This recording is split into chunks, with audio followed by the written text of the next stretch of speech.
오늘 우리에게 주신 하나님의 말씀은 출애굽기 23장 16절 말씀과 신명기 16장 12절 말씀입니다.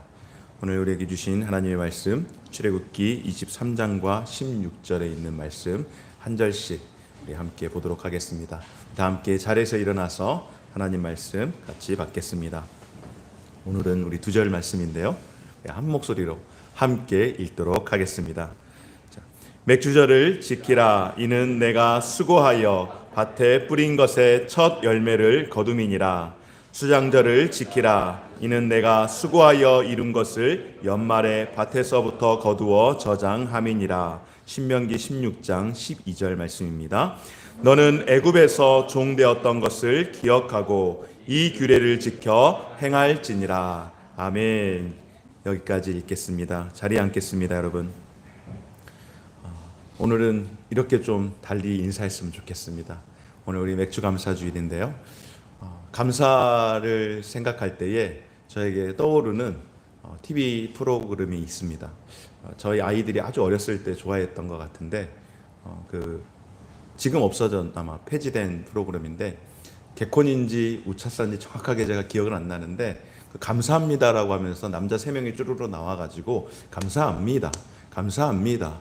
오늘 아침에 교회 가려 했더니 비가 왔는데 우산 없어서 비 맞고 와서 감사합니다, 이런 식으로 조금 얼토당토 않는 이야기로 감사하는 이야기를 했는데, 우리 좀 그런 마음으로 감사하는 마음으로 같이 인사를 했으면 좋겠습니다. 가정에 있는 우리 성도님들께서도 함께하는 성도들과 가족들과 함께 인사했으면 좋겠는데, 함께 예배할 수 있어서 감사합니다. 우리 한번 인사하실까요? 서로?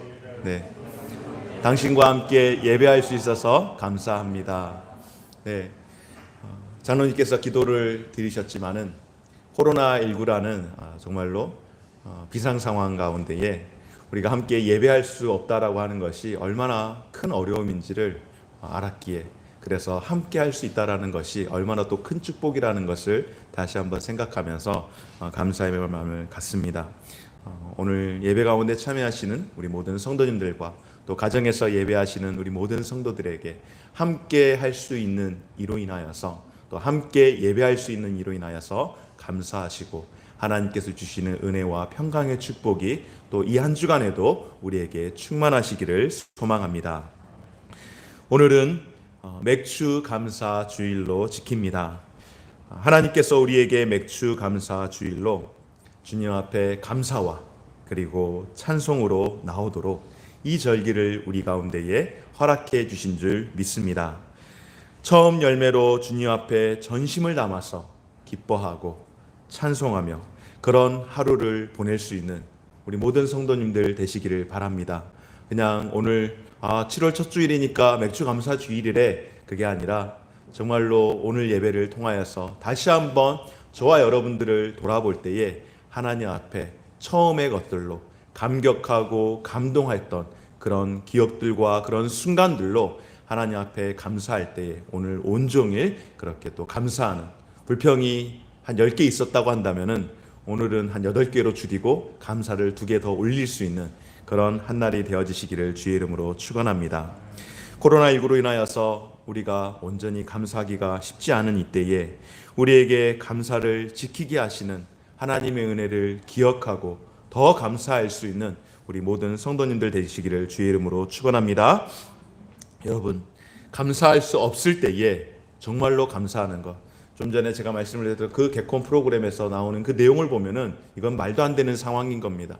정말로 감사할 수 없는데, 그게 예수를 믿는 청년이 있었던지 어떤 건지 모르겠는데, 감사할 수 없는 그런 조건 가운데서 그럼에도 불구하고 감사하다라고 그렇게 많은 국민들에게 웃음을 주고 또 감사의 마음을 그렇게 전했었는데, 감사할 수 없는 그런 상황의 때에 감사하는 것이 진정으로 감사하는 것인 줄 믿습니다. 사실 여러분, 맥주 감사 주일 하면은 어떤 마음이 드십니까? 맥주 감사절, 지난주에 교회를 와서 솔직하게 말씀을 드리면 주일날 오기 전에, 그러니까 지난주 토요일인 거죠. 지난주 토요일날 주보 광고에 맥주 감사절을 안 넣네? 우리 교회는 어떻게 하지? 그냥 절기대로 다 지키는가? 아니면은 그냥 넘어가나? 만약에 절기대로 다 지키면은 광고를 안 넣는데 한 주 연기해서 7월 둘째 주에 하자 그럴까? 뭐 이런 생각 저런 생각을 사실 좀 했었습니다. 그런데 아니나 다를까 우리 장로님들께서 제일 먼저 저를 보시자마자 인사하시는 것이 두 분 다 똑같이 목사님 다음 주에 추수감사절 알고 계시죠? 그렇게 이야기하셔서 알고는 있는데 이거를 주보에 광고를 실지를 않았기에 고민을 하고 있었습니다. 그래서 한 주 더 연기해서 7월 둘째 주로 할까 아니면은 그냥 7월 첫째 주로 할까 고민을 하는데 특별한 행사를 갖고 있지 않으니 그냥 구두로 광고하시고 7월 첫째 주에 하면 어떻겠습니까? 라고 제안을 해주셔서 어느 곳도 좋습니다. 그러면 그렇게 원래 우리가 늘 하던 대로 그렇게 하는 게 좋겠습니다. 라고 이야기하면서 오늘 맥주감사 주일로 함께 우리가 지키고 있습니다. 목사인 저조차도 맥주감사 주일을 몰라서가 아니라 그거를 깊이 생각하지 않은 이유 중에 하나는 분위기가 그리고 절기상 추수를 한다는 그런 느낌이 별로 들지 않기 때문에 그런 생각을 해보기도 했습니다. 그리고 한국 교회 가운데에 한 80% 이상은 절기를 따라서 맥주감사주의를 지키긴 하지만은 그러나 또 소수의 교회들은 맥주감사주의를 딱 정해놓고 지키기보다는 뭐 감사에 대한 건 기본적으로 계속해서 하는 것이지만은 추수감사절만 지키는 그런 교회들도 있습니다. 절기를 지키는 교회가 제대로 된 교회고 절기를 지키지 않는 교회는 비정상적인 교회다. 그렇게 평가하거나 이야기할 수는 없지만은 맥주감사주일이라고 하면은 감사절에 대한 느낌이 잘 나지 않습니다. 여러분은 어떻습니까? 저만 그런가요?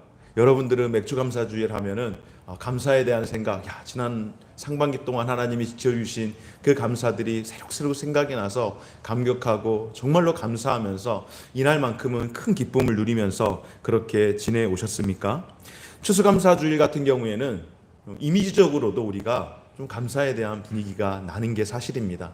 왜냐하면 전통적으로 우리 사회도 농경사회에서부터 시작을 했기에 추수감사절 그쯤 되면은 예수를 믿는 사람이든 믿지 않는 사람이든 추수 시즌이 되어지기 때문에 지금쯤은 이런 분위기야 라는 게 있습니다. 이미지적으로도. 그리고 교회에서도 추수감사절에는 다른 때는 몰라도 추수감사절 이럴 때는 또 강단을 장식을 하고 그렇게 합니다. 몇 해 전만 해도 우리 교회 주변으로 여러분 논과 밭이 제법 있었죠? 요즘 대부분 다 아파트가 세워져 가지고 논 밭이 다 없어진 실정이긴 하는데 여기서 조금만 나가면은 논과 밭이 있었기 때문에 추수감사절 그 시즌이 되면은 정말 추수감사절의 분위기가 난다라고 그렇게 생각을 했는데 요맘때쯤에 저기 논과 밭에 나가면은 그냥 펄한 거 그냥 이게 전부입니다. 푸른 색은 예쁜데 특별히 이렇게 추수에 대한 마음 그래서 감사에 대한 마음 이런 생각이 별로 느낌적으로 나지 않는 그런 것입니다. 더군다나 추수감사절 같은 경우는 수확한 게 분명히 있는데 맥주감사절은 어떻습니까, 여러분? 손에 잡히는 게 없습니다. 그래서 보이는 것도 없고 잡히는 것도 없기 때문에 조금 더 생뚱맞는 것 같은 그런 느낌이 드는 것은 사실입니다. 더욱이 우리나라가 밀농사를 하거나 보리농사를 하거나 그렇지도 않습니다. 추수할 것도 없는데 도대체 왜 무슨 감사를 우리가 해야 하는가? 하나님은 왜 우리에게 감사절을 보내게 하신 걸까? 우리가 이것에 대해서 한번 생각해 볼 필요가 있지 않나 생각을 해봅니다. 사랑하는 여러분, 맥주절은 유대인의 3대 절기 가운데의 하나입니다. 첫 번째의 큰 절기는 바로 유월절이었고 두 번째로 우리가 맥주절이라고 하는 이 절기는 칠칠절이라고도 이야기하고 초실절이라고 이야기하기도 하고 또 오순절이라고도 이야기를 합니다. 그리고 연종에 거두는 마지막 수장절, 우리의 한국적인 이미지로는 추수감사절. 성경에는 추수감사절이라는 이야기는 없습니다. 한국적으로 미국에서 들어온 기독교가 한국적으로 해석하고 한국에서 우리가 감사하면서 추수감사절이라고 이야기하는데 이 세 절기, 유월절, 칠칠절, 수장절 이 명절 가운데 하나가 바로 맥주절입니다. 오늘날 농경사회가 아니라고 하는 그런 논리로 우리가 사실 많이 소홀히 한 면들도 없잖아 있습니다. 그러나 맥주절이라고 하는 이것은 단순히 우리가 보리농사를 잘 지어서 첫 곡식을 드렸다라고 하는 의미로만 담겨져 있는 것이 아니라 부활의 첫 열매로 바로 하나님께 감사하는 것, 부활의 첫 열매를 기념하는 것, 그리고 성령 강림 사건, 신약으로 와서 오순절 성령 강림 사건, 바로 그것이 오순절이라고 이야기하는데 맥주절을 77절과 또 오순절이라고 그렇게 표현을 하면서 제가 사도행전 강해를 하면서 오순절에 대한 설명을 한번 드린 적이 있습니다. 그리고 오순절 성령 강림 사건을 통하여서 여러분 무엇이 태어났습니까? 바로 교회가 태어났습니다. 교회가 생긴 거예요. 그러니까 엄밀히 말하면은 영적인 의미로 우리가 조금 해석을 하자면은 이 맥주절, 이 77절은 바로 교회의, 우리 물된 동산교회가 아니라 교회의 생일이라고 봐도 무방할 만큼 정말로 중요한 절기입니다. 그래서 맥주절은 구원의 은혜를 기억하며 베풀어 주신 축복을 기억하고 또한 감사하는 날인 줄 믿습니다. 현대인들은 감사의 부재로 인하여서 감사 실종 증후군에 걸렸다라고 그렇게 이야기를 합니다. 왜 그럴까요, 여러분? 너무나도 바쁜 삶을 살아가다 보니 그러는 게 많겠죠. 경쟁하는 구도 가운데에서 너무나도 바쁜 일상을 살아가다 보니 감사할 수 있는 시간을 다 잊어버린 겁니다. 서로를 향하여 감사를 하기보다는 경쟁 상대가 되다 보니 어찌 경쟁 상대에게 감사한 마음을 가질 수 있겠습니까? 오히려 원망하거나 불평하거나 시기하거나 그런 생각 가운데 빠지지 않겠습니까? 자녀들은 어떻습니까? 부모에게 얼마나 많이 감사하나요? 우리나라에 어버이날이 있다는 것은 얼마나 감사한 일인지 몰라요. 그거 없었으면 아마 부모님에 대한 감사 다 잊어버리고 살았을 거예요. 자녀의 입장에서 당연한 것으로 생각합니다.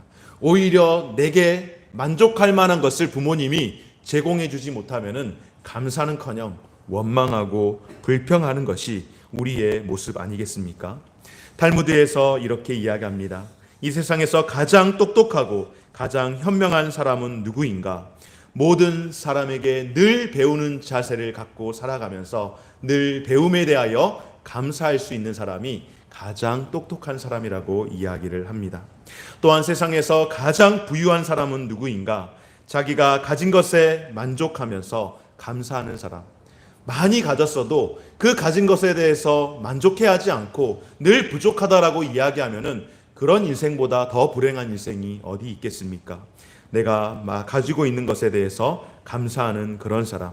이 세상에서 그렇게 살아가는 사람이 진정한 부자라고, 그리고 진정한 똑똑한 사람이라고 탈무드에서 이야기를 합니다. 오늘 말씀은 맥주 감사절에 관한 것입니다. 맥주절은 다른 말로 하면은 방금 전에 설명을 드렸다시피 오순절이라고 이야기하기도 하고 77절이라고 이야기를 합니다. 그런데 오늘 우리가 7월 첫 번째 주에 드리는 이 맥주 감사절, 성경에서 이야기하는 77절, 오순절, 초실절 이런 절기와 그 시기가 딱 떨어져 맞지는 않습니다. 왜냐하면은 6월절을 지나서 77절이라고 할 때에 우리가 7주를 지난 다음 날 해서 50일째 되는, 그래서 10십자에다가 5오자를 써서 이 50일째가 되는 그 날을 77절로 그렇게 우리가 지키기 때문에, 성경에서 말하는 77절과 오순절은 그렇게 하기 때문에 우리 이 숫자의 개념으로, 우리의 시간의 개념으로, 그러니까 양력의 개념으로 77절을 이야기하면은 절기상 언제쯤 되는가 하면은 5월 한 중순에서 6월 초 정도. 그러니까 6월절이 3월 중순 정도이니까 6월절하고 일주일 동안 6월절을 지키고 난 그 이후부터 77절이 이제 들어가는 거니까, 곡식을 베는 수확철에 들어가는 거니까는 시기적으로 이야기하면은 딱 들어맞지는 않습니다.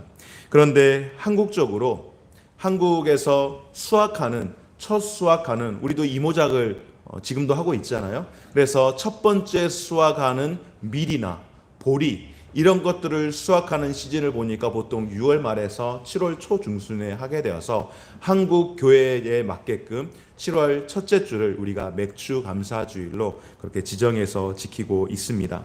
우리가 이렇게 매년 7월 첫째 주일을 맥주 감사절로 그렇게 지키는데, 그러면은 성경에서 말하는 77절과 맥추절과 그리고 우리가 현재 지키는 이 맥추절과 이 시기적으로 한 달 정도 조금 차이가 나기 때문에 성경적으로 볼 때에 좀 맞지 않는 건 아닌가 하는 그런 의구심이 들 때도 있습니다.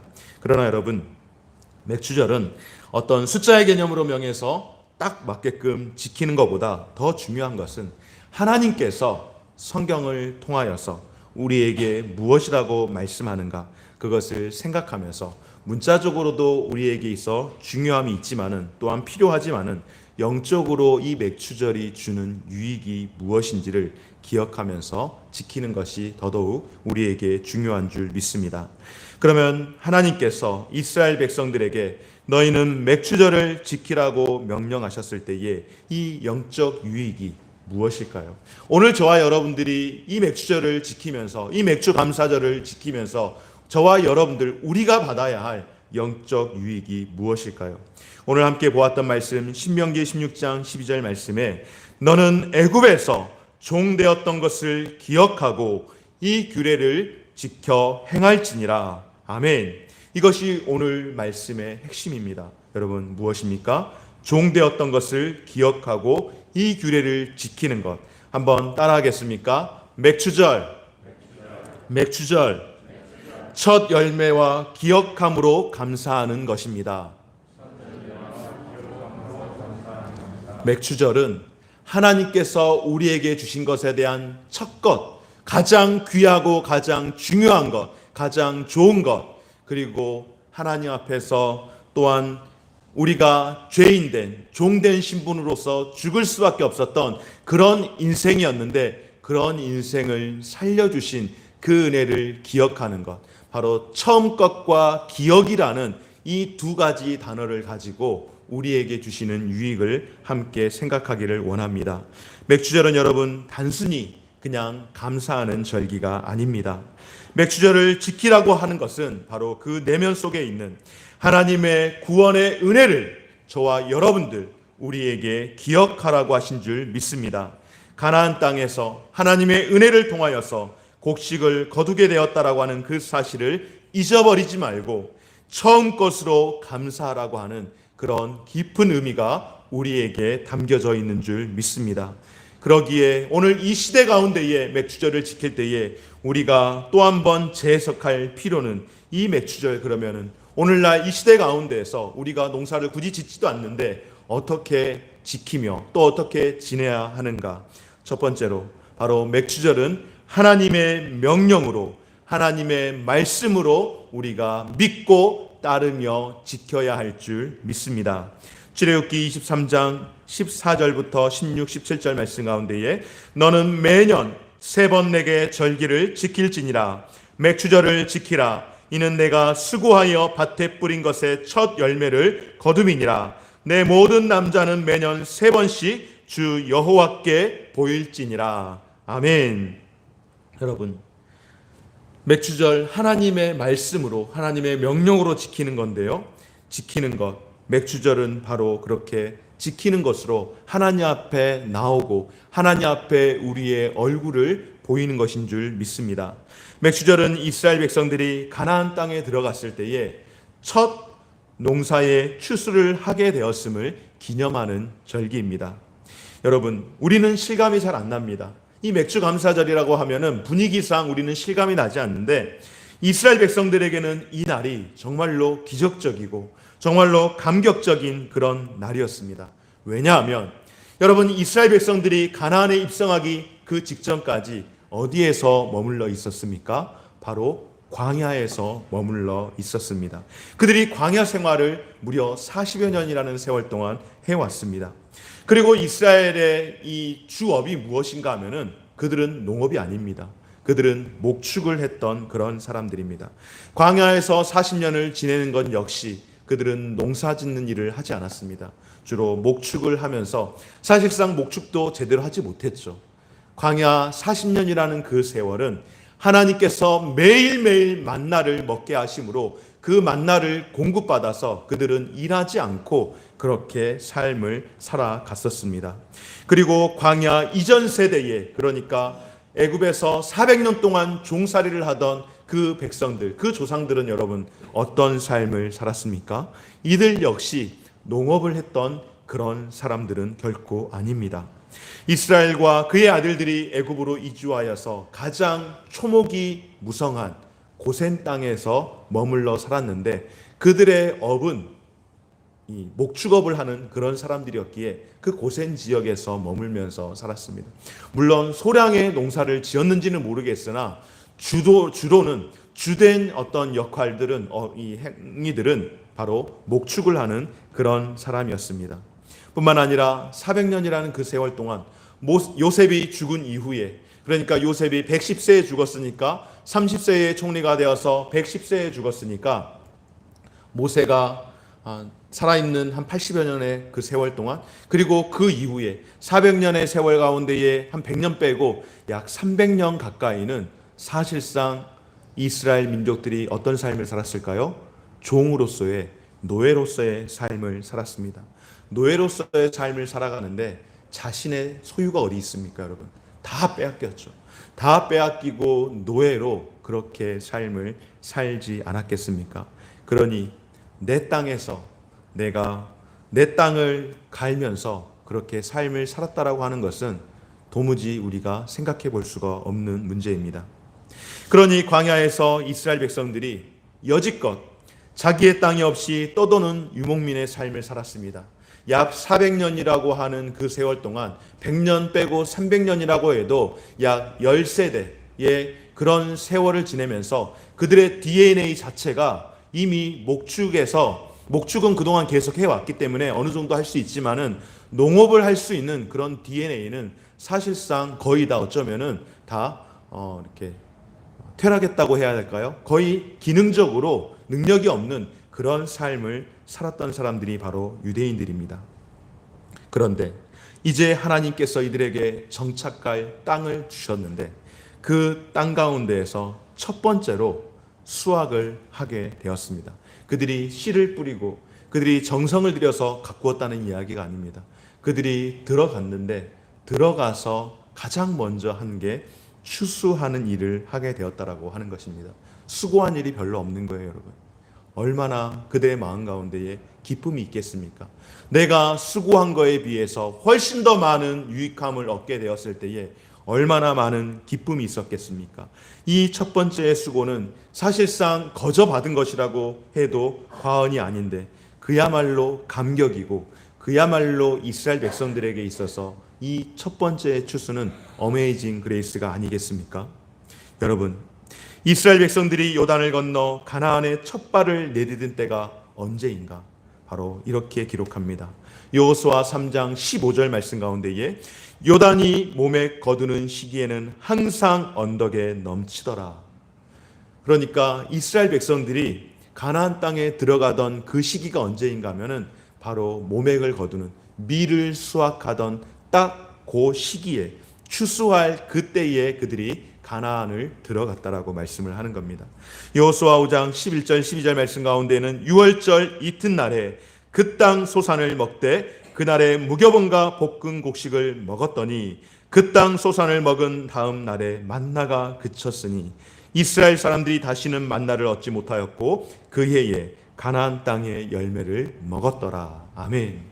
그러니까 이스라엘 백성들이 가나안으로 입성하고 나서 모맥을 거두는 그 시기 가운데에 추수를 하고 그 땅의 소산을 먹고 그 땅의 소산을 먹은 그 다음 날로부터 더 이상 만나가 내리지 않았다라고 하는 것은 이제 이 땅에서 정착하면서 이곳에서 너희들이 수고하며 먹고 살도록 하시는데 최소한 지금부터 내년 이맘때까지는 지금 너희들에게 허락해 준 이것을 가지고 너희가 그것을 너희의 생명을 유지하도록 하나님께서 하신 겁니다.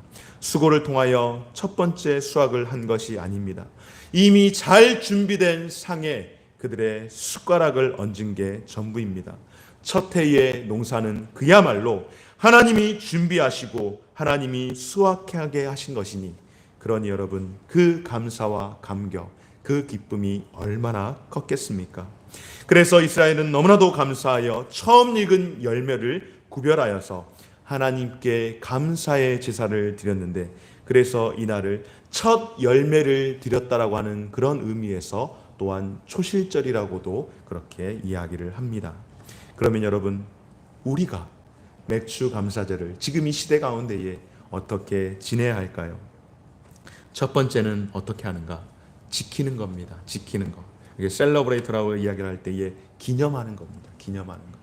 지킨다라고 이야기할 때에 그것을 잘 보관하고 간직하고 그런 개념이 아니라 기념을 하는 거예요. 어떻게 기념을 할까요? 오늘 10절 말씀 가운데 내 하나님 여호와 앞에 7.7절을 지키되 기념하도록 말씀할 때에 여기서 이 지킨다라고 하는 것은 세상에 알리는 겁니다. 이 날을, 이 기쁜 날을, 이 기쁜 소식을 세상에 알리고 또한 함께 축하하고 하나님을 찬양하며 살아가는 것, 이것이 바로 7.7절, 우리가 맥주절을 지키는다라고 하는 그런 의미입니다. 이 때문에 우리는 맥주 감사주의를 무관심하게 지내지 말고 하나님 앞에서 우리가 받은 은혜와 축복을 축하하면서 감사와 축제의 날로 그렇게 지켜야 할 줄 믿습니다. 제가 아주 어렸을 때에, 제가 시골교회에서 이렇게 지낼 때에 지금도 문득 이렇게 말씀을 준비하다가 생각이 났는데 뭐냐면은 시골교회에 있다 보니까는 이제 우리 교회도 저기 배너로 맥주 감사주의라고 입구에 이렇게 해놨었잖아요. 해놨는데 제가 기억할 때 이제 시골교회에서도 그 당시에는 종이로 해서 글자 하나씩 포스터처럼 해서 뭐 맥주 감사절 이렇게 있으면은 거기에 이렇게 있었습니다. 맥주 감사주일, 그런 식으로. 그러니까 축은 축하한다라는 그런 의미예요. 그래서 여러분 뭐 플랜카드 같은 거 보면은 뭐 예를 들어서 맥주 감사주의라면 양쪽에 딱 뭐가 있는 거냐면은 경축, 옛날에 그런 거 많이 있었잖아요. 경축 무슨 날 이런 식으로. 그런 것처럼 맥주 감사주일은 그렇게 지키는 겁니다. 축하하는 거예요. 경축하는 날이 바로 맥주 감사주일인 줄 믿습니다. 여러분, 사람이 살아가면서 원망하는 것, 불평하는 것, 그럴 거리들이 얼마나 많이 있습니까? 불평할 일들, 원망할 일들이 왜 없겠습니까? 시비와 다툼이 왜 없겠습니까?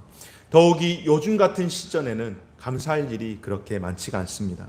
하지만 오늘 이와 같은 모든 불평할 만한 것들, 원망할 만한 것들 다 뒤로 하시고 감사와 축하하는 마음을 가지고 우리의 마음을 지킬 수 있는 저와 여러분들, 우리가 모두가 되어지시기를 주의 이름으로 축원합니다. 두 번째는 하나님 앞에 어떻게 하는 걸까요? 드리는 겁니다. 드리는 것. 여호와 하나님께 내게 복을 주신 대로 내 힘을 헤아려서 자원하는 예물을 드리고, 여러분, 맥주절은 하나님께 첫 열매로 감사하는 마음을 가지고 드리는 겁니다. 하나님께 헌물을 드리는 데 있어서 원리를 우리에게 가르쳐 줍니다. 어떻게 이야기하는 걸까요? 여호와께서 내게 복을 주신 대로, 여호와께서 내게 복을 주신 대로 드리라고 말씀하는 것이 바로 헌물을 드리는 원리입니다.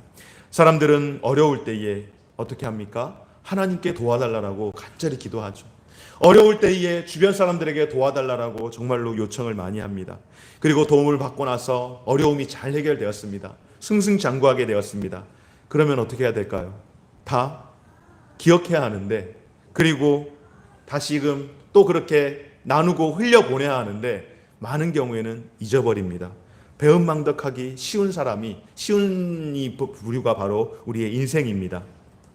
이스라엘 백성들에게 1년에 3차례 너희들은 하나님 앞에 나오라고 그렇게 유월절, 그리고 맥주절, 수장절, 이 3차례 절기를 만들어서 하나님 앞에 나와서 의식적으로라도 감사의 표시를 드리라고 했던 것은 바로 우리 인생이 빠지기 쉬운 배은망덕에 대한 치료책으로 하나님께서 우리에게 그와 같은 것들을 주신 줄 믿습니다. 다시 말해, 우리가 하나님께 예물을 드릴 때에는 내게 주신 복을 기억하고 감사하는 마음으로 우리가 하나님 앞에 올려드리는 건데요. 우리가 매번 감사하며 살아가야 하겠지만은, 그러나 최소한 우리도 한국교회에서 그렇게 정한 것은 1월부터 6월까지 해서 상반기 동안 맥주 감사 주의를 통하여 상반기에 지나오게 하신 그 일들에 대하여 감사하게 하시고, 그리고 추수감사절에는 하반기를 보내게 하신 그 일들에 대해서 감사하도록 최소한 1년에 2번은 그렇게 감사하도록 그런 절기를 만든 것입니다. 세 번째는 여러분 어떻게 하는가? 우리가 하나님 앞에서 이 맥주 감사절 어떻게 지내야 하는가? 세 번째는 즐거워하는 것입니다. 여러분 어떻게 즐거워하는 것일까요? 내 하나님 여호와께서 그 이름을 두시려고 택하신 곳에서 내 하나님 여호와 앞에서 즐거워할지니라. 아멘. 여러분 여기서 중요하게 즐거워하라고 하는 장소를 지명을 하고 있습니다. 즐거워할 장소 어디입니까? 여호와께서 그 이름을 두시려고 택하신 곳, 그곳에서 즐거워하라고 말씀을 하는데요. 쉽게 말하면은 함께 모여서 공동체가 교회에서 함께 기뻐하며 함께 예배하고 함께 기뻐하는 것뿐만 아니라 함께 축하하라고 그렇게 말씀을 하는 겁니다. 혼자서 즐거워하지 말고, 여러분 혼자서 그냥 휘쭉휘쭉 웃고 돌아다니면은, 그냥 가만히 앉아 있는데 혼자서 휘쭉휘쭉 웃으면은, 이게 즐거워하는 모습이 보이면은 야, 저 사람 정말로 기쁜가 보다, 행복한가 보다, 사람들이 그렇게 생각을 하지 않아요. 오해를 해요. 저분 좀 보호받으셔야 되나? 치료받으셔야 되나? 혼자서 자꾸 휘쭉휘쭉 웃으면. 함께, 물론 혼자서 휘쭉휘쭉 웃는 게 잘못되었다는 뜻은 아니지만 함께 모여서 함께 성도들과 즐거워하는 것입니다. 내 욕심과 욕망에 덧없는 일로 즐거워하지 마시고 성도들과 믿음의 공동체들과 함께 웃고 웃는 것, 함께 울고 함께 그 슬픔을 나누는 것, 이것이 하나님께서 이름을 두신 교회 가운데에서 함께 즐거워하는 것인 줄 믿습니다. 네 번째는 무엇인가 하면 바로 기억하는 것입니다. 너는 애굽에서 종되었던 것을 기억하고, 여러분 우리가 맥주절을 지켜야 하는, 감사해야 하는 이유, 바로 우리가 종되었던 애굽의 그 시절을 기억하고, 그리고 그 시절 가운데서 우리를 자유케 하신, 죄악 가운데서 신약적인 의미로 다시금 생각을 해보면은 마귀의 묶임에서부터, 죄악에서부터, 죽음에서부터, 지옥에서부터, 멸망에서부터 우리를 구원해 주신 그 구원의 은혜를 기억하고 감사하고, 이제 내가 하나님의 자녀가 되었고 하나님의 자녀로서 그 신분에 걸맞는 삶을 살게 되었음을 기억하며 감사하는 것, 항상 구원의 은혜와 그 크신 사랑을 기억하며 감사하는 것, 그것이 바로 맥주절을 지키는 우리의 자세인 줄 믿습니다. 그러면 두 번째로 우리가 맥주절을 무엇으로 지켜야 할까요? 바로 첫 열매로 감사하면서 지키라고 말씀을 하는데요. 오늘 16절 말씀 가운데 맥주절을 지키라, 이는 내가 수고하여 밭에 뿌린 것의 첫 열매를 거둠이니라. 여러분, 이스라엘 백성들 가운데에 이 소산물 가운데에서 첫 것, 처음 것에 대한 이 의미를 조금 더 우리가 생각해 볼 필요가 있는데요. 이 히브리어로 첫이라고 하는, 이 첫 열매라고 하는 것은 비쿠림이라고 하는 단어를 사용하는데, 이 비쿠림이라고 하는 단어가 어디에서 나왔는가 하면은 바로 비코르라고 하는 장자라고 하는 그런 의미에서, 그곳에서 나온 뜻입니다. 그러니까 첫 열매라고 하는 것은 장자라고 하는 의미, 첫 번째 자녀, 장자라고 하는 그런 의미를 가지고서 하나님께서 모든 것들 가운데의 첫 것, 첫 번째 것은 다 하나님의 것이라고, 내 것이라고 그렇게 선포를 하시는데, 그 말은 모든 것이 다 나로부터 시작되었다라는 그런 의미를 우리에게 주고 있습니다. 바로 첫 열매의 대표성을 우리에게 가르쳐주고 있는데요. 첫 열매, 그리고 그 이후부터 나오는 모든 열매를 대표한다라는 의미에서 바로 이 첫 열매는 장자라고 하는 것과 같은 맥락으로 사용이 되어집니다. 하나님께서 애굽의 10가지 재앙을 내리시고 마지막 10번째 재앙이 무엇이었습니까? 장자를 하나님께서 첫 번째 것, 장자는 사람뿐만 아니라 짐승, 가축들의 모든 첫 번째 것까지도 다 하나님께서 치겠다고 하신 것 아니겠습니까?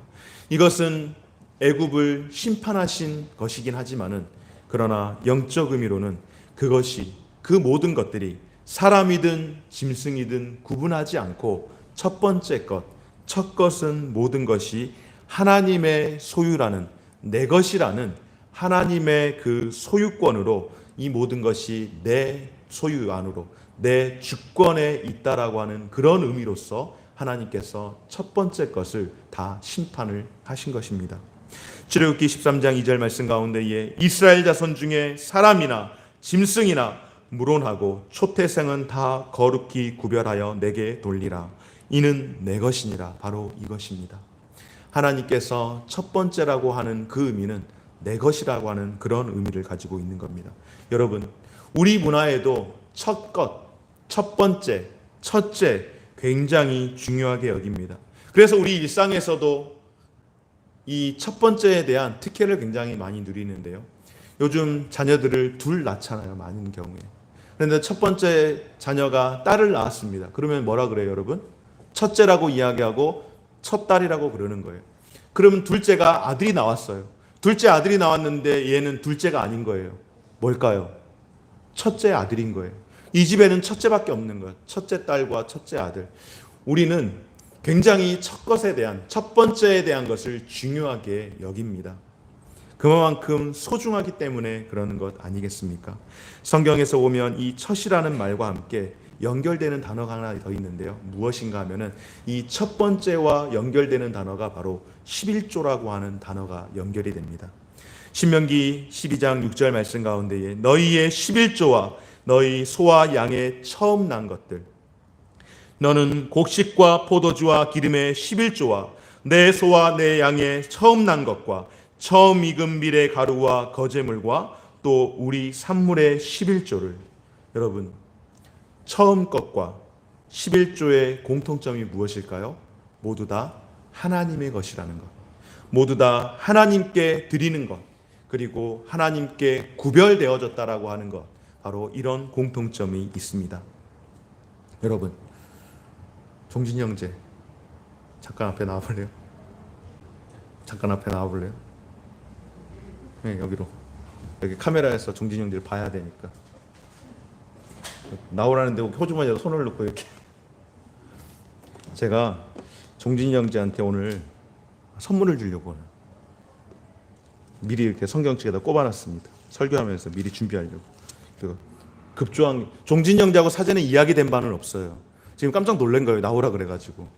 예, 저는 이제 미리 준비를 한 거예요. 제가 10,000원을 준비했어요. 좀 더 많이 준비해서 주면 좋은데 제가 이렇게 넉넉치는 않아요. 저도 10,000원을 준비해서 우리 종진이 형제가 매일 아침에 가장 먼저 주일날 나와가지고 주일 준비하고 이런 여러 가지 많은 것들을 같이 세팅하면서 예배하게 하는데, 요 앞에 카페 새로 생긴 거 알죠? 생긴 거 있어요. 지난 금요일 오픈했는데 와, 저 줄 섰다가 그냥 다시 왔어요. 한 50명이 줄 섰는데 제가 제일 꽁지에 섰거든요. 다 여자분인 거예요. 민망해서 그냥 다시 왔어. 그래서 차 마시라고. 이거 이제 늘 함께 수고해줘서 감사하는 마음으로 드리는 거예요.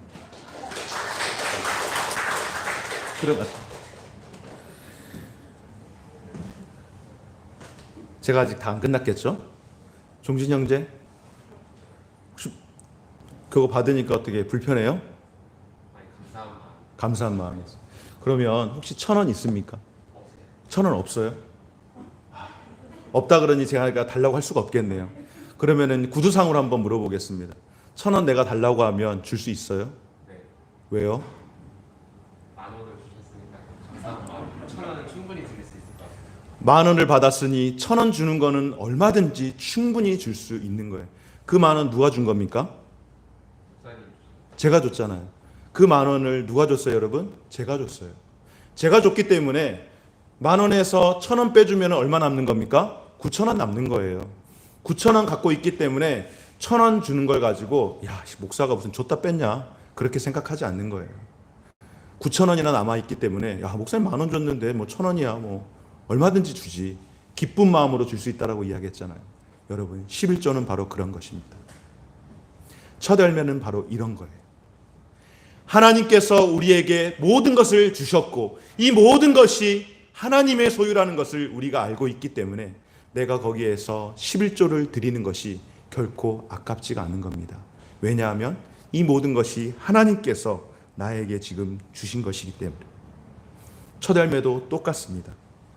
시간이 많지 않아서 개인적인 간증을 다 할 수 없지만은 첫 열매라고 하는 것, 하나님 앞에 받은 것에 처음으로 받았던 그 가장 귀한 것, 여러분들 기억하십니까? 처음 받았던 그 순간들, 처음 받았던 그 은혜들, 여러분 어떻게 하셨습니까? 그 처음 것을 하나님 앞에 드린다라고 하는 것은 이 모든 것이 하나님께로부터 왔으니 하나님의 것으로 내가 올려드립니다라고 하는 것이 바로 맥주절의 의미이고 우리가 오늘날 이 땅 가운데에서 지켜야 할 영적인 감사가 되는 것인 줄 믿습니다. 사랑하는 여러분, 우리가 맥주 감사절이라고 이야기할 때에 지금은 농사를 짓지 않는 우리와 무슨 상관이 있을까? 그렇게 생각을 할 수 있습니다. 문자적으로만 생각하면은 없어져도 괜찮을 만한 그런 절기입니다. 그러나 여러분, 하나님께서 오늘 저와 여러분들에게 이것을 계속해서 지키도록 하실 때에 우리가 가져야 할 신앙적 그 의미는 죄로 인하여서 죽을 수밖에 없는 그런 인생인데도 불구하고 하나님의 특별하신 은혜를 통하여서 해마다 이렇게 기억하게 함으로써 하나님 앞에 감사하게 하는 것, 그리고 특별히 지난 상반기를 돌아보면서 하나님께서 우리에게 감사하게 하는 것, 그것들을 셀 수 없는 감사의 내용들을 다시금 새기고 돌이키게 하는 것이 바로 이 시즌인 줄 믿습니다. 여러분, 코로나19로 인하여서 얼마나 많은 어려움이 있습니까? 코로나19로 인하여서 여러 가지 답답한 일들도 많고 교회적으로도 불편한 일들도 많고 여러 가지 생각하면은 되지 않는 것들로 인하여서 어려운 것들로 인하여서 감사하기보다는 불평하고 원망할 만한 일들이 훨씬 더 많이 있습니다. 그럼에도 불구하고 우리가 감사할 것을 찾는다라고 한다면 여러분, 코로나로 인하여서 백신 언제 맞나? 백신 때문에 얼마나 많은 고민하셨습니까? 그런데 이 자리에 앉아 계시는 우리 성도님들 가운데 아마 거의 절반 가까이는 이미 벌써 백신 맞은 분들입니다. 이제 백신 맞을 사람이 우리 교회에서 그렇게 많지 않습니다. 물론 아이들이 있기 때문에 아이들 빼고 작년 어른으로 치면은 이제 50대가 이달부터 또 백신 맞게 되죠. 다음 달에는 40대가 맞게 되면은요. 그러면은 20대 이후에 작년들은 백신 다 맞는다고 보면 되는 겁니다. 여러분, 이 백신으로 얼마나 우리나라 많이 어려움이 있었습니까? 그런데 백신 맞으면서 여러분 백신 맞고 나니까 어때요? 처음에는 백신도 말 참 많았습니다. 어느 제품이 좋냐 안 좋냐 그랬는데 결과적으로는 어느 제품을 맞느냐 안 맞느냐가 아니라 백신을 먼저 맞는 것이 중요하다라고 또 그렇게 이야기가 되어지니까 백신을 맞음으로 인하여서, 그래서 오죽하면 여러분 백신 여권이라는 게 다 나오지 않았겠습니까? 먼저 맞은 사람이 먼저 자유하게 되어진다라고 생각하면 여러분 감사할 일들은 너무나도 많습니다. 맥주 감사절은 1년 중 그 절반에 대하여서 하나님 앞에서 살아온 것으로 감사하는 것, 하나님께서 지난 반년간 동안 우리와 어떻게 하셨고 우리에게 어떤 은혜와 복을 주셨는지 그 받은 복을 세워보는 그런 시간이 되는 줄 믿습니다. 오늘 저와 여러분들이 그 받은 복을 세워볼 수 있기를 주의 이름으로 축원합니다. 여러분, 많이 감사하면 더 많은 감사거리가 우리에게 넘쳐나는 줄 믿습니다. 우리의 마음, 우리의 입으로 늘 하나님 앞에 감사할 수 있는 그런 삶이 되어지길 바랍니다. 또한 하나님 앞에 감사할 때 마음과 입으로뿐만 아니라 물질로 헌신함으로 하나님 앞에 감사하십시오. 작은 일에서 감사하시고 교회에 나와서도 감사하시고 가정에서도 감사하시고 직장에서도 감사하시고 그 감사의 씨가 계속해서 뿌리를 내릴 때에 그 언젠가는 더 좋은, 더 귀한 열매를 맺게 하실 줄 믿습니다. 사랑하는 여러분, 원망할 일이 많고 불평할 일이 많은 그런 시대를 우리가 살아가고 있지만은, 그러나 다시 한번 오늘 맥주 감사 주일을 보내면서 감사로 다시금 우리의 삶을 회복하고 감사로 충만케 되어지는 저와 여러분들의 삶이 되어지시기를 주의 이름으로